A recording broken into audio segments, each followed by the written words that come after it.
Bienvenue sur France 24, il est 19 h à Paris. À la une de l'actualité, l'armée israélienne intensifie sa traque de repères du Hamas.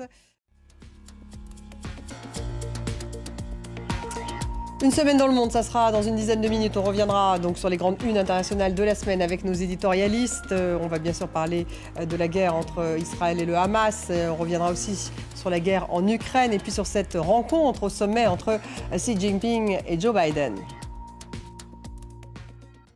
L'armée israélienne intensifie donc sa traque de repères du Hamas, dit-elle, dans l'hôpital d'Al-Shifa à Gaza, où la situation humanitaire inquiète.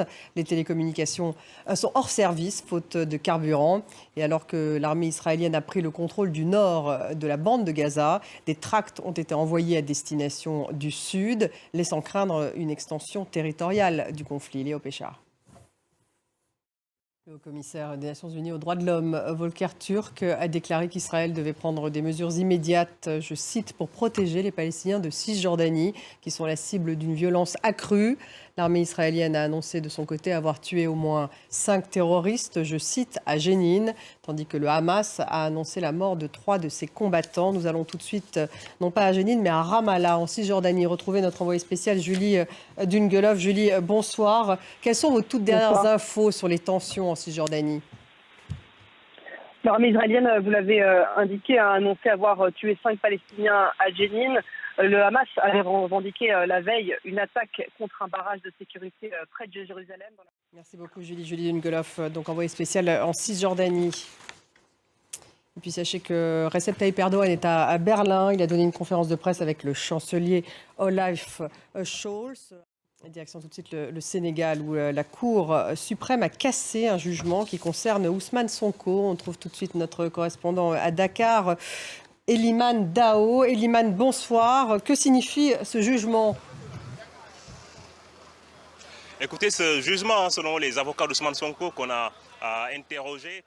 Merci beaucoup, Elimane Dao, donc un correspondant au Sénégal. Et puis l'autre actualité africaine, c'est au Libéria, avec les résultats donc, du second tour de la présidentielle. Et manifestement, Joseph Boakai est en tête. Il deviendrait donc le prochain chef de l'État. Élection également présidentielle en Argentine. Qui du ministre de l'économie Sergio Massa ou du candidat anarcho-capitaliste Javier Milei va gagner la présidentielle? Le second tour a lieu dimanche, une fin de campagne électrique. Laura Roudot. Merci de nous avoir suivis. Restez avec nous dans quelques minutes. Une semaine dans le monde. On refait les grandes unes internationales de la semaine avec nos éditorialistes. On va bien sûr revenir sur la guerre entre Israël et le Hamas, sur cette rencontre entre Xi Jinping et Joe Biden. On va revenir également sur le coup politique de Pedro Sanchez en Espagne et puis sur la guerre en Ukraine. Restez avec nous, c'est dans quelques minutes.